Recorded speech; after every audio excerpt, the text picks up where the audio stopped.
So Jordi, my friend, we'll continue our series of musicians interview musicians. Tell me a little bit about your Latin singer period when you played with. I know you played with some extremely famous. That was very funny because it was a long time ago. I was very young, and at the beginning it was like a problem because I had been convinced that I would follow a successful solo jazz career. Right. And I also started a family, which I had been advised not to. You were a jazz musician, So I had begun to play in England and some gigs in France, jazz gigs, and I was getting good reviews. Right. But no money, not real good money. So I had my first baby, and then I got this offer. So initially it was like an economical situation. I started with this famous session. Right. Yeah. Right. Recording, touring, all that, and it was great.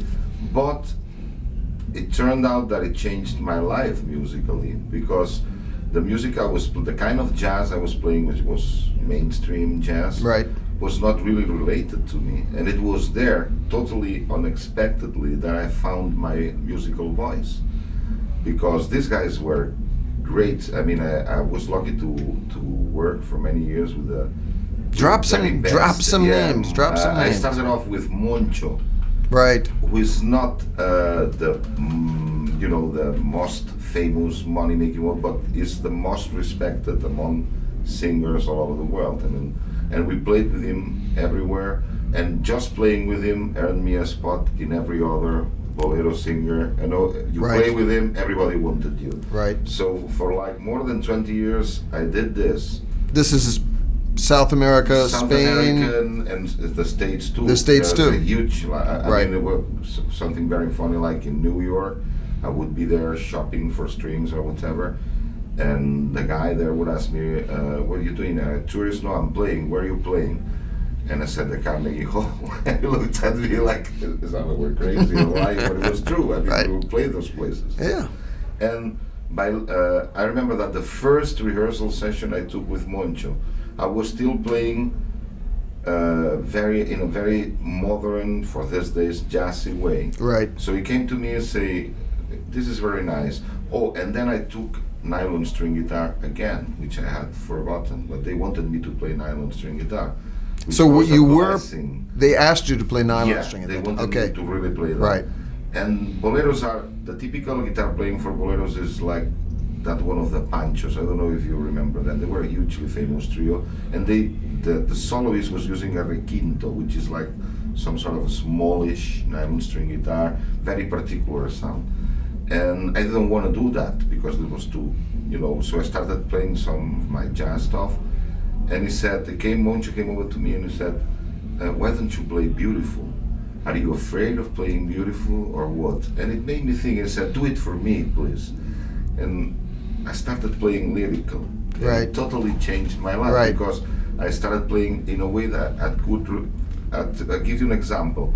These days now I can play jazz, but when I play jazz, what goes into my mind is scales, arpeggios, that stuff. But when I play a bolero, which is pretty much the same. No, I know what you mean. I go through images, from Right. my childhood, my family, my It's a kind of toys. cultural coming home. And then you play so much better because you don't think of any technical stuff. Right. So this really is funny because out of a situation that it was mainly economical for me, Right. I took my own voice and my own instrument. Only that it took me quite a while to step up. No, but I know what you mean. You never know how you're But going to it be was good influenced. because I got to play with Manzanero and Olga Guidot, with Cachao on bass, which was something. The famous Cuban bass player. Yeah. Make sure everybody knows who you're talking about.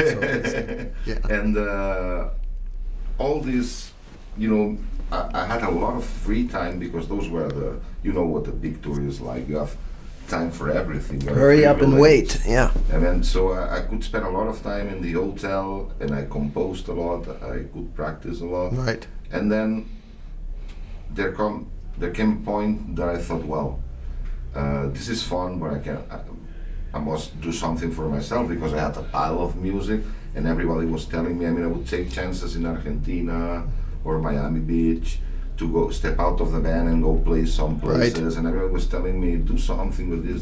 But this is more recently that you've stepped out on your own, right? Only 5 years ago. Right. Only 5 years ago, I said enough. I still did some gigs for Moncho in Spain, but now I don't anymore. And you still live in Barcelona? I still live in Barcelona, and which is where the bolero has been always very strong there. Right. Not these days, fortunately, with the recession, but they're still. And I've been to Cuba. I mean, I've been fortunate to play boleros in Cuba and tango in Buenos Aires, which not everybody can say, and not getting killed. Because you can do that, but probably they'll beat the hell out of you. So. Well, I can certainly hear it in your playing. You have a kind of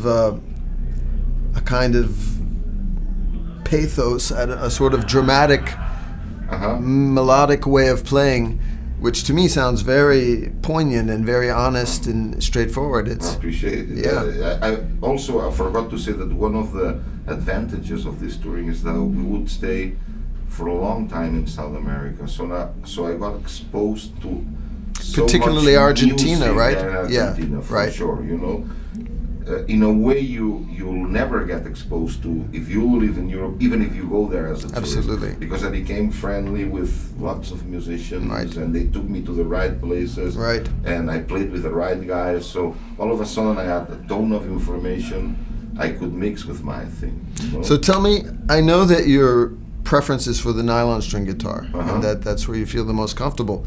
But so I guess in some ways, playing a FRAMUS is a compliment, because if you have to play an electric guitar... Actually, some friend, I was looking for a jazz box. I used to have an old Gibson 175, very old. I had to sell.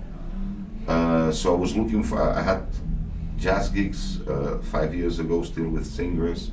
And somebody told me about the Spanish distributor, actually, told me about the FRAMUS AZ10.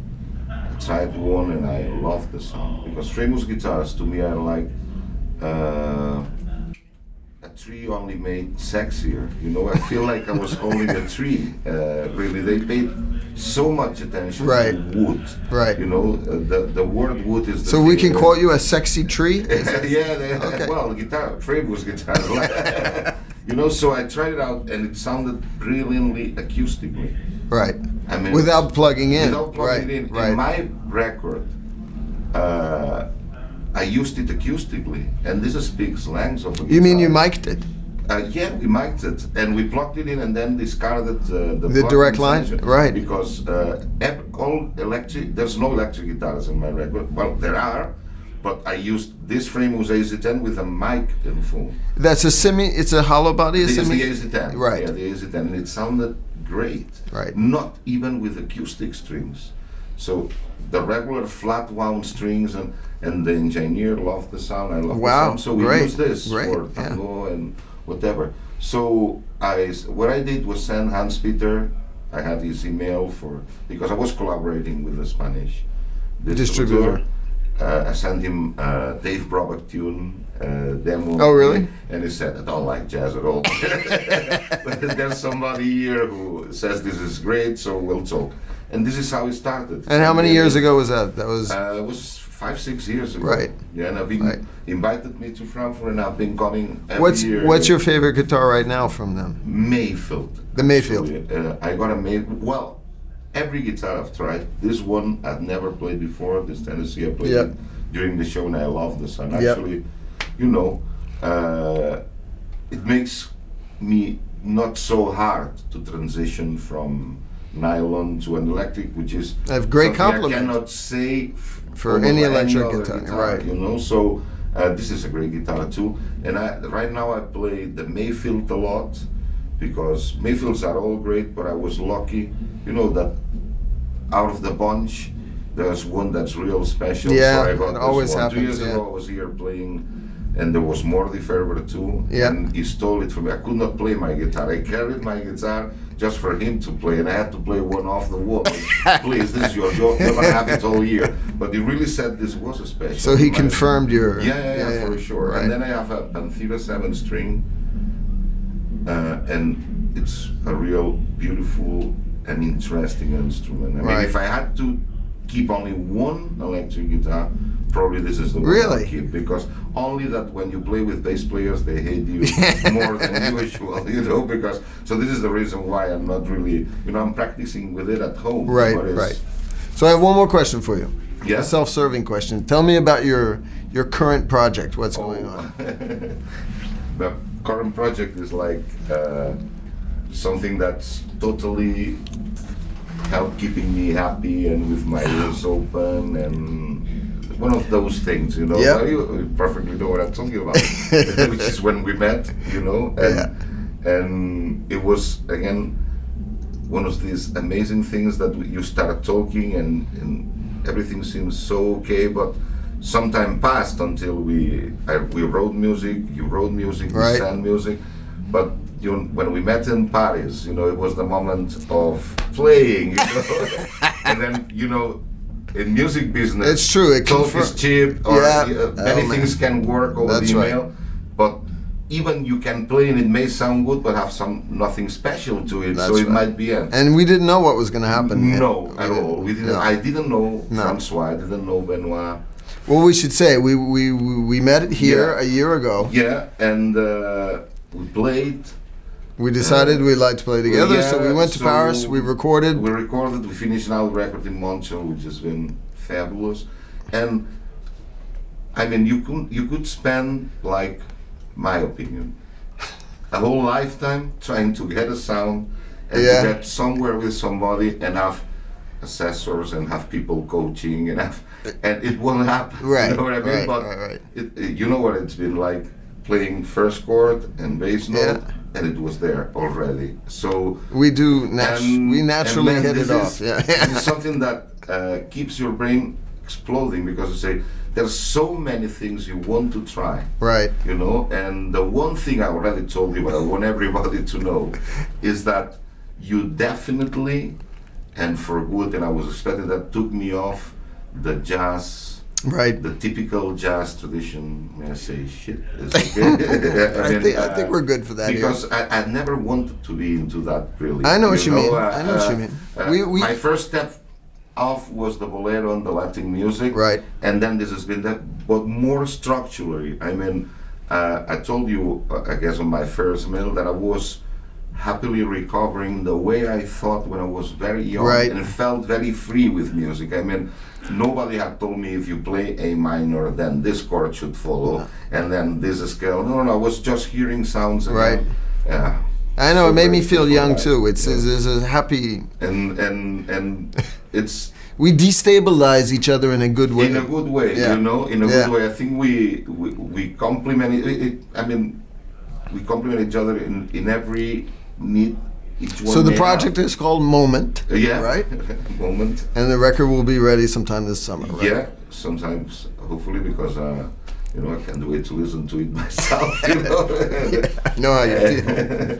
And that's it, you know. So, like a constant in my life is like I get incredibly beautiful things out of situations that probably wouldn't have called for that. So I'm very lucky. In a way, you know what I mean? I mean, I got my sound out of playing a thing that I thought it was just a job, and I got a sound, which is something invaluable out of this, you know. But you sum up a good lesson about life to me, which is that the things that make us happy are not something you can plan on, and so worrying about the future is so. It is fruitless. It is, because the good things come from the strangest places. And then when I came in the FRAMUS family, it was because I liked the jazz model. And now 5 years later, this has brought me this beautiful project. And I'm doing nothing I had pictured me doing in the first place. So this is very nice. Actually, Moncho was like that in all the bolero thing. I got a call from a singer I would never have worked with, a lady, you know, somebody's girlfriend, okay? And I took the job, and because the percussionist was my friend, got no money from, but I said, well, since I'm doing this, I'm gonna get involved and I'm gonna do it. And that was a 20-year. Yeah. Yeah. You know, I got this. All of this probably I got out of this gig. So my idea, if I can say something, is always if you have to do something, do it as good as you can, because you never know. You don't just know. for yourself. Yeah. You know, it's yeah. the thing. Well, thanks So, for sharing thanks with to us. you. It's been great.